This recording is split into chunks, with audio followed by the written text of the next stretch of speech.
आज की तकरीब के मेहमानों खुसूसी डिप्टी कमिश्नर नीलम valley Nadeem Ahmad जजुआ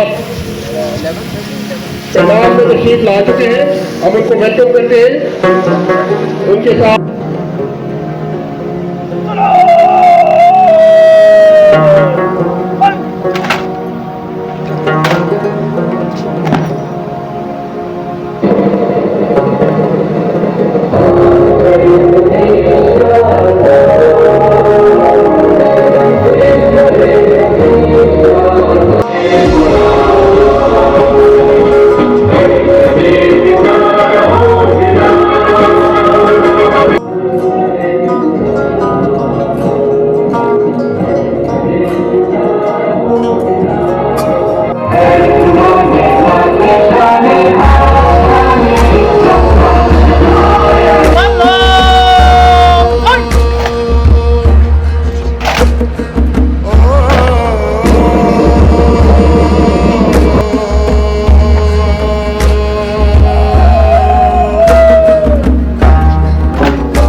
commanding officer मुकाबले में 6 एटमी धमाके करके दुश्मन मुल्क भारत की बर्तरी का जरूर खाक